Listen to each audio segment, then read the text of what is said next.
He's right. I am a wife to her. She bosses me around. I'm telling you that now.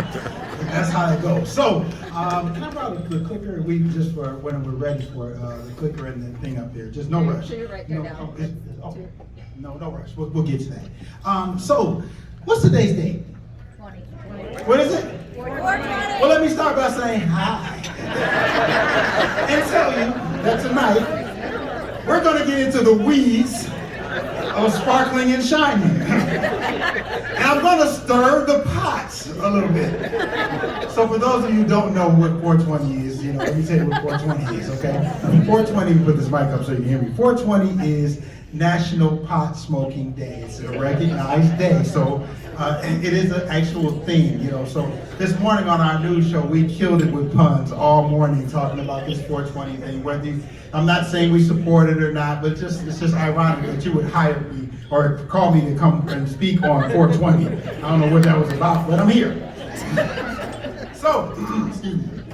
Let me just start by saying this. This is a pretty cool event. I'm really, really honored to be here, truly honored.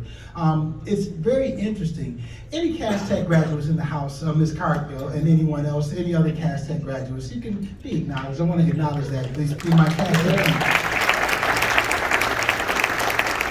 Now, there's a reason that this isn't about Detroit and that type of thing, but I do want to highlight something. Speaking of the importance of teachers and educators sparkling and shining, it just so happened that today, the principal, our principal, Mrs. Jeanette Wheatley, Mrs. Cargill and I went to Cass Tech together and Michigan State, but our principal was recognized with a street named after her on today. And I don't believe that anything happens by coincidence. I think that everything is ordained and it happens for a reason and a purpose that it happened today. This woman, whenever she walked in the room, she was regal. She set a standard. You didn't want to be in her office, you didn't want to be in trouble, but she set a standard for everyone in the school, as most of you educators do. That's why you're here today, and that's why you should be proud of yourself, everyone, and everyone who supports educators. So give yourselves a hand. So let me jump into this. Again, congrats to all the honorees, and I'd like to say a special thank you to Superintendent Duvall, Dr. Fly, Jan, wherever you are, your administrative assistant, everybody, thank you for bringing me out and asking me to speak today. I'd also like to acknowledge them because you need to know who to yell at if I suck. So I just want to tell you that it's them, they brought me.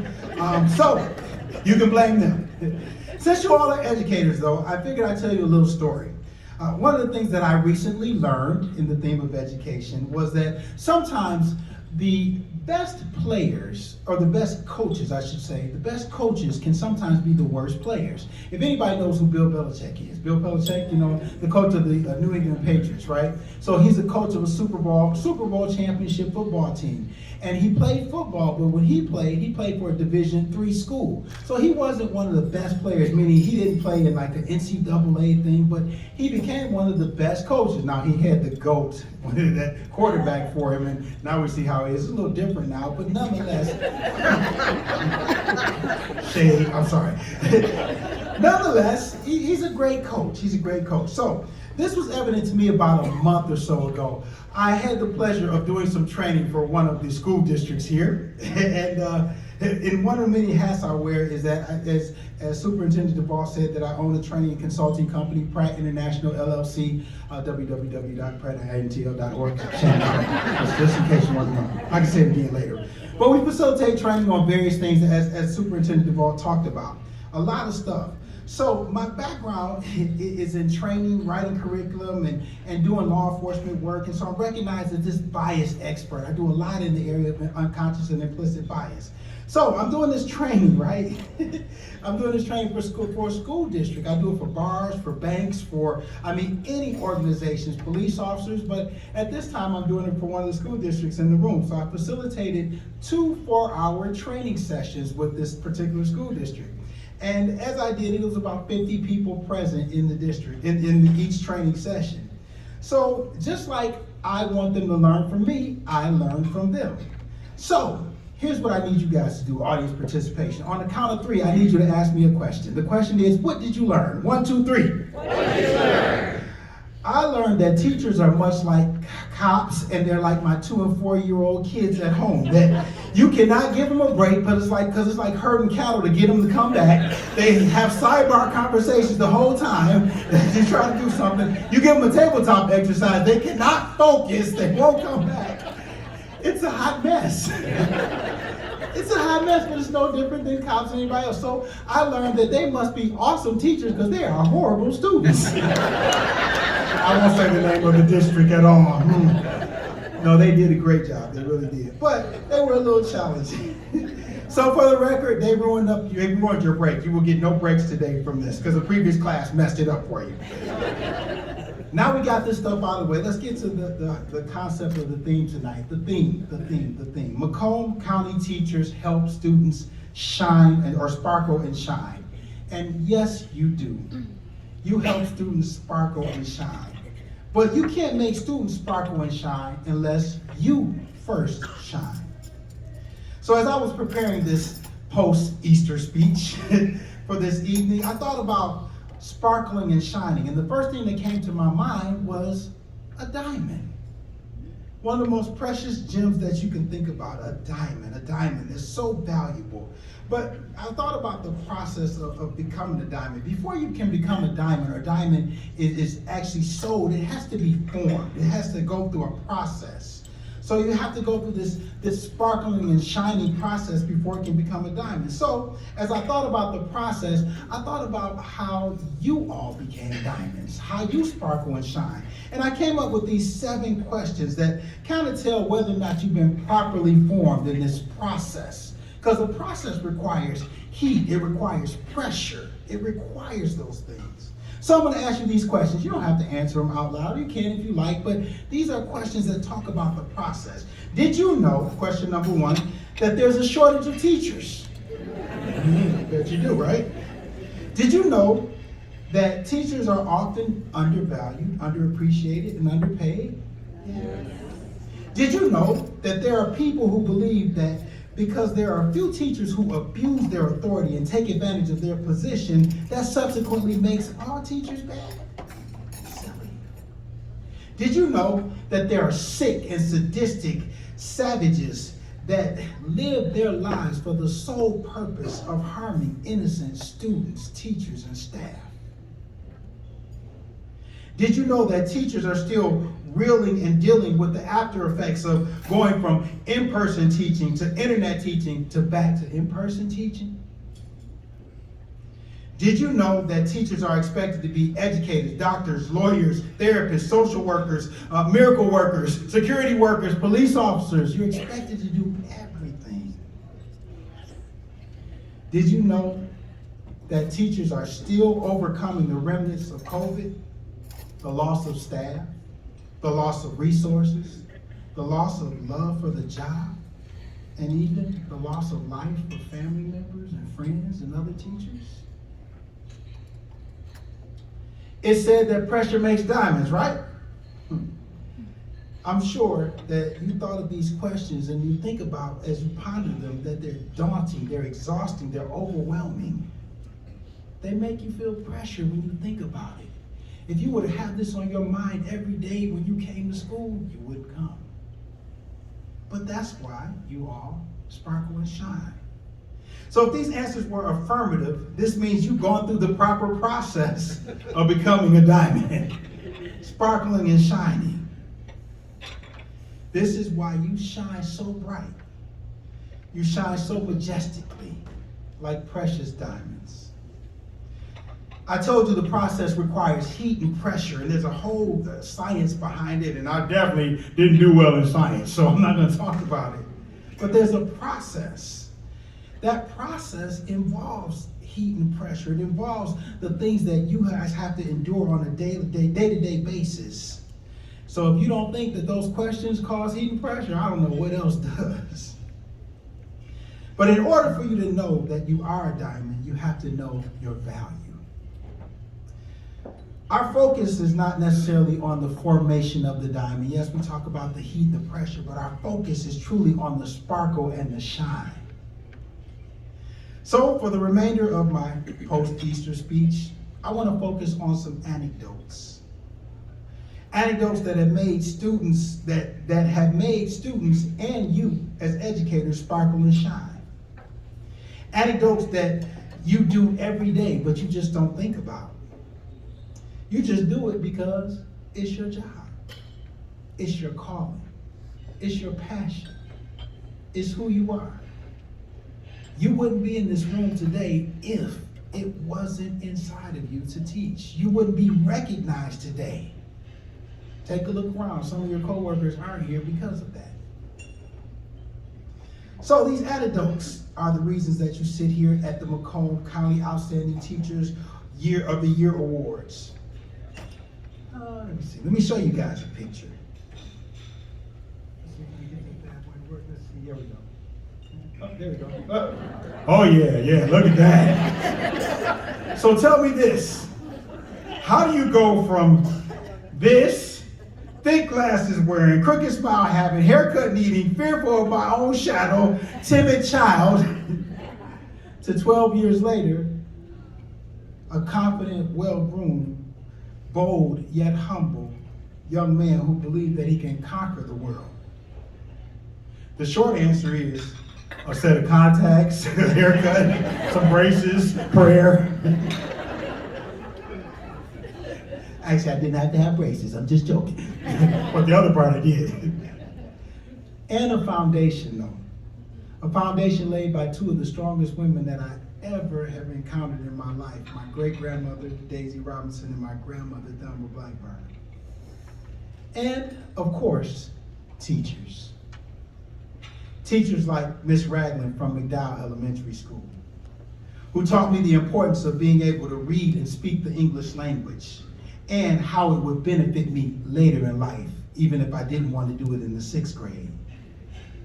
Or teachers like Mr. Sadler from Beaubien Junior High School in Detroit, who taught me that no matter what example I may or may not have had of an African-American role model in my home, being an educated African-American man, there are no doors that won't open for me. People like Miss Glenn from Cass Tech, who taught me to be proud of every little accomplishment that I make in life, because truly there's no such thing as a little accomplishment. They're all just milestones to get to my long-term goals. People like Miss Wheatley, who walked around with elegance every time you saw her. See, Miss Ragland, Mr. Sadler, Miss Glenn, Miss Wheatley, they shined, they sparkled, and they made me shine and sparkle. That's why I remember their names. Because I went to high school a long time ago. They were outstanding. They taught me that my thick glasses didn't matter as much as the foresight that I have or could have to know what I would become in life. They taught me that my shy and timid nature was just a precursor to the humility that I'd have to exercise throughout the rest of my life. They taught me that I could be the first college graduate in my entire family. They taught me that even though I may not have had a father figure, that I can be the best husband and father. They taught me that I could work in a profession that nobody else in my family would have ever chosen. They taught me I could be a business owner. They taught me, even though I never expected it or thought it, that I can be on TV every day. How cool is that? They taught me how to sparkle and shine. Now, I know those are all teachers from Detroit Public Schools, and since we're in Macomb County, let me talk about some teachers a little bit closer to home, like Miss Thompson from Browning Elementary in Sterling Heights. Miss Thompson made a 7-year-old little black girl who went to school in an environment that was 90% different than what she looked like feel represented instead of different. Miss Thompson had an objective way of making all students feel accepted and not ostracized. Miss Thompson showed that little girl who was paralyzed at an early age, who used a wheelchair every day in school, to be seen and not singled out. She showed her that her disability didn't define her, but that her determination would direct her to whatever destination she chose. Or another teacher like Mrs. Spieshak from Browning Elementary School in Sterling Heights, who noticed one day that the quality of one of her second graders' work had drastically changed, And all of a sudden, he started complaining about having headaches during class and was unable to work. And so instead of assuming that these headaches were rules for him to get out of doing his classwork, she showed genuine care and concern for this young man, following up with his parents to determine what, if anything, was wrong with them. Because of her conscientious compassion, the parents were able to get this little boy to a specialist and were able to find out that the little boy had a cancerous brain tumor that had been growing in his head for over 8 months. When he went through his treatment and everything he had to go through, Mrs. Spishak not only became a cheerleader for this young man, she became a coach. She came to visit him in the hospital with handmade cards of cheer from herself and from her students. And she literally coached him by bringing homework to his house and working on it with his parents and him. Miss Spishak was truly wonderful. She sparkled and shined, which in turn made the little boy shine. And finally, teachers like Mr. Kuzmano from Henry Ford II High School. Mr. Kuzmano was a teacher and he was a coach, he was a mentor. He wasn't just a coach, he was a player coach, helping a 15-year-old boy who played JV basketball that was on his team get through one of the most difficult times in his life. The destruction of life as this little boy knew it, the demise of this young man's family unit, the divorce of his parents. Mr. Kuzmano was a great coach because he recognized that one of his best players was different now. He not only knew the young man well enough to know something was wrong, he cared enough. He cared enough, just like you in this room, enough to talk to this young man and help him get through this difficult time, enough for this young man to open up to him when he didn't open up to anyone else, enough to help this young man continue to have a great relationship with his father when at times he couldn't even talk to his dad. Coach Kuzmano became a bridge between a father and a son, helping to repair a relationship that was in grave jeopardy, all while being respectful, courteous, and careful, never overstepping his boundaries, but just being a bridge. He always showed his true compassion for the father and the son. Miss Thompson, Miss Spishak, Mr. Kuzmano, they sparkled and shined. They were outstanding. And that's why I remembered their names. But that's not the only reason. The other reason was because they were all my oldest children's teachers. The one on the young lady, I guess, to my right, and your right is my daughter, who was paralyzed in a car accident when she was 2 years old, who Miss Thompson took her in and treated her and showed her she could be anything she wanted to be. That's why, less than a month, she's graduated from Wayne State Law School, and she's graduating debt-free because she got a full scholarship.